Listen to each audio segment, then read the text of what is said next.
What's up guys, my name is Ace, and I'm back from CoD XP, and I got to play some Infinite Warfare. Unfortunately, I wasn't able to record. I wasn't one of the YouTubers that was like flown out by Activision and put up at the hotel and stuff to play and record the game. I paid my own way to go there, and I did have a few people trying to get me in to capture, like Drifter, Prestigious Key, thank you guys so much. They were trying to help me out, trying to find a way that I could get in and get me in touch with the PR people there, but unfortunately, it just didn't work out this time. So we are going to be playing the multiplayer reveal trailer just kind of on loop in the background. So I hope you guys don't mind too much. At least it's Infinite Warfare related, and I don't just have like Black Ops 3 gameplay there. But today we are going to be talking about my multiplayer Infinite Warfare impressions based on the gameplay time that I did manage to get. Let's get into it.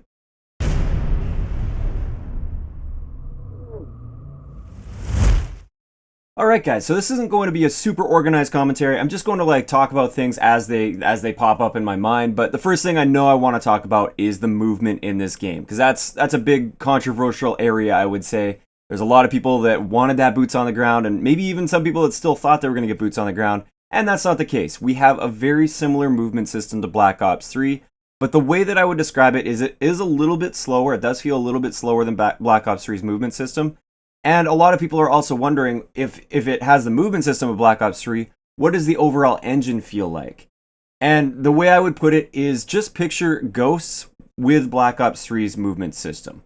So it's still the Infinity Ward engine, or it's the heavily modified version. Every year they modify and tweak it and upgrade the engine, but it is still that Infinity Ward engine and has that Infinity Ward feel. So I think a lot of people are going to be very happy about that. This is likely going to mean that hit detection and netcode and stuff like that is also going to be excellent, just like Ghosts. But of course, we were playing on land, so I can't really confirm that at this point or anything. But I mean, it's pretty clear they're using that Infinity Ward engine, and therefore it's likely we're going to have some good connections this year. I'm hoping. I'm really hoping.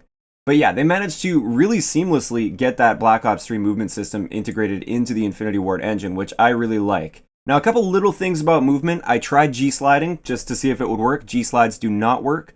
Also, ledge sliding does not work in this game, or at least doesn't work in the same way. Maybe somebody will figure out a way to do it in the future, but I did try it several times and was not able to get a ledge slide in, and I'm slightly disappointed by that. The G-slide, I'm totally fine with that not being in the game, but for ledge sliding, I really like that ledge slide in Black Ops 3. I feel like it's just that little tiny thing that you can do that separates the average player from the player that really knows what he's doing and has that little leg up on the average player, because they know about these little tiny mechanics. But it looks like we're not going to get that leg up this time around, at least in this current build.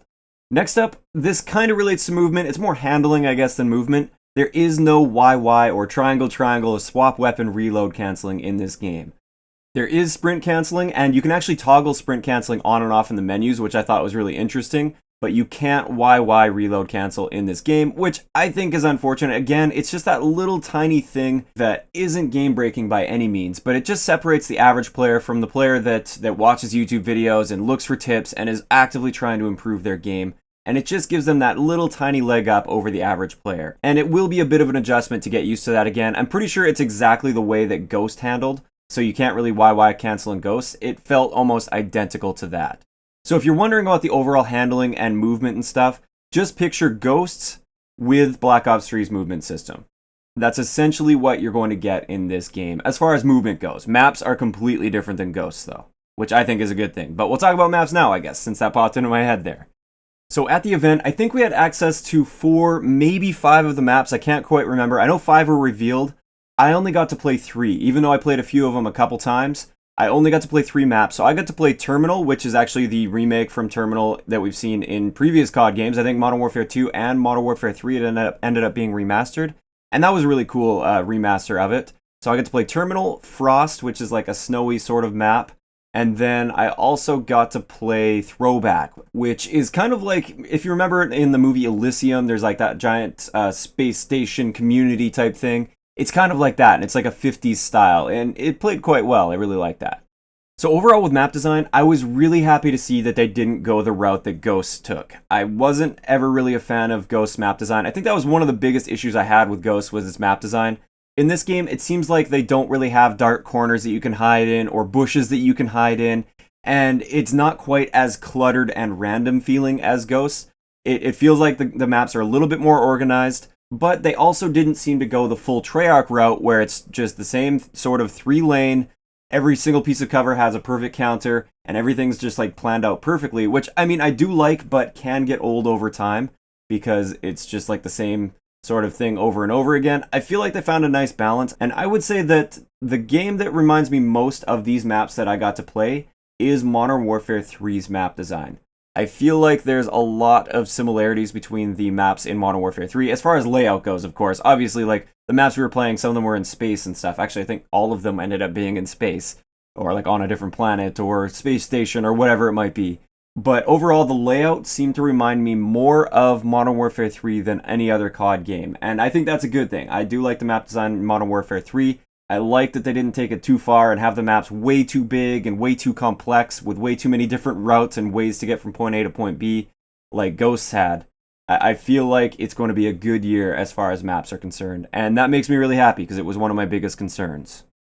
So the next thing I want to talk about are combat rigs, and I don't want to get too in detail here because I think I want to do a whole video explaining this in much greater detail, but essentially these are kind of like the specialists of this game. Each one of these rigs has a weapon and 2 abilities, and you choose one of those. So you choose either the weapon or you choose one of the abilities. You can't take all of them or 2 of them or anything like that.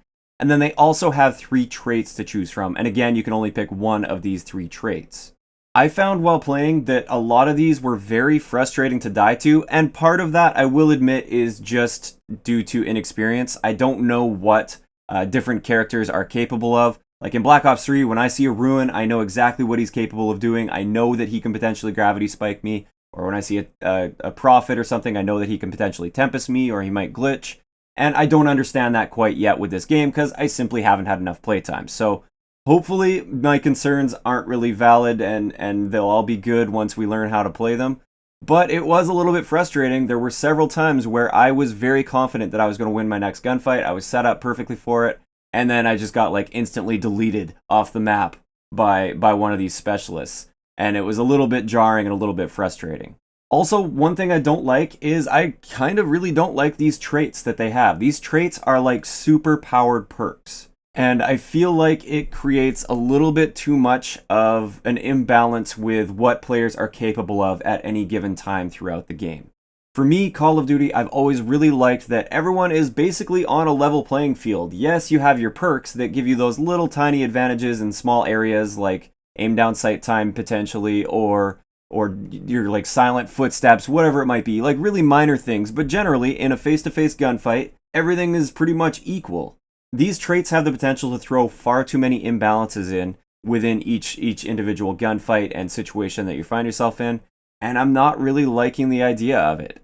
Just as one example where I'm really not a fan of this is if you choose Phantom, one of the traits is Marked Target.